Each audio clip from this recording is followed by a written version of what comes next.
A lot of people are going to love this story coming up now. Have you ever wasted your time answering phone calls about accident compensation or maybe missold payment protection insurance? A businessman from Middlesex has successfully claimed back the cost of his time from a firm which called him when he had specifically asked them not to. Ruth Alexander from Radio 4's Moneybox programme has been to meet him.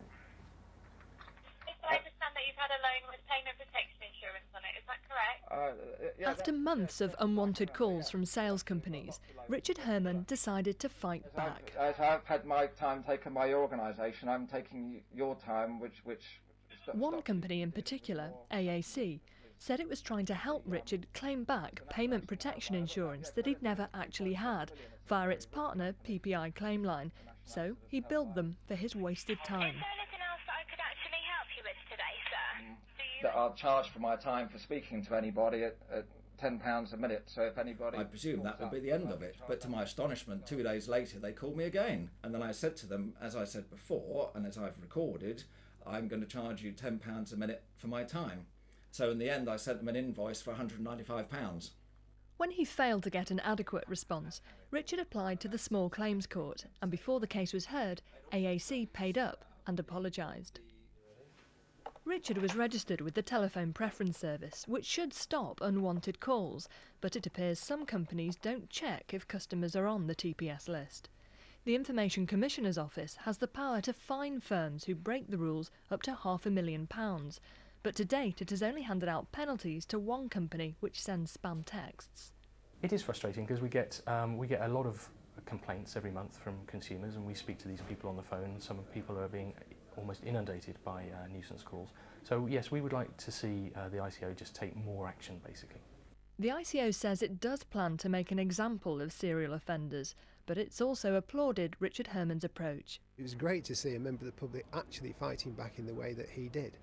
These callers are a nuisance, and it was really interesting to see a member of the public making themselves a nuisance to the callers. This is thought to be the first case of its kind, and consumer lawyers say it could open the floodgates for other people to follow suit. Oh, let's get more from Ruth Alexander, who joins us now. Ruth, so he's taken them and charged them effectively for his time. What about all of the rest of us? What can we do?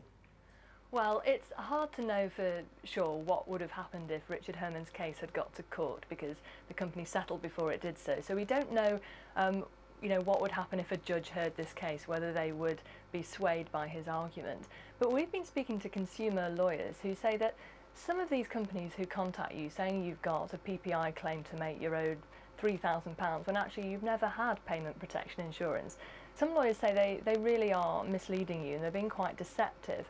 And in misleading you, they're actually wasting your time. So potentially, it could make quite a strong case in court.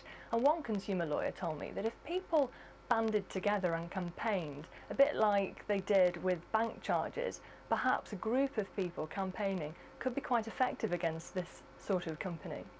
And has the company that were involved in this particular story, I mean, has it had any effect on them? Have they said, they're going to rethink how they operate? Because that's what everyone wants to hear. Yes, no, they haven't. And basically, they've apologised to Mr. Herman. They said they shouldn't have called him a second time when he said stop calling. And they did, pay him the money that he asked for. But the thing is, if you don't want to take the kind of direct action that Richard Herman took, to do that, you've got to have quite some patience, and you've got to ideally record your telephone calls so you've got the evidence. Perhaps the best thing to do is to register with the Telephone Preference Service, because that's meant to stop unwanted marketing calls. Now, if they don't stop and you're registered with the Telephone Preference Service, the TPS, you can then complain to the TPS. They will investigate the company, they'll write to them and remind them of their obligations. You really shouldn't be calling this person. And they'll also pass your complaint onto the Information Commissioner's Office. If you're going to make a complaint, the thing to do is to note the date and time of the call, the name of the company and what the call was broadly about. Now, we've been hearing concerns that the Information Commissioner's Office, which is the enforcement agency, haven't been taking much action against companies, but the thing is they did get more powers at the beginning of this year to fine companies up to £500,000. So the hope is that perhaps they will take more action in future, so it is worth taking a note of these calls and making a complaint if you're still receiving them when you've said, I don't want them, or when you registered with the telephone preference service. OK, but really quickly, if you get text messages, what do you do? Do you reply stop or do you report it? You don't reply stop, because that's letting any company know that there's someone at the end of that mobile phone. So don't reply stop, but do report it to the Information Commissioner's Office. OK, thank you very much. So you can hear more from Ruth on Moneybox on BBC Radio 4 at midday today. Time now is 8:49. You're watching Breakfast from BBC News. Our main stories this morning: a study suggests that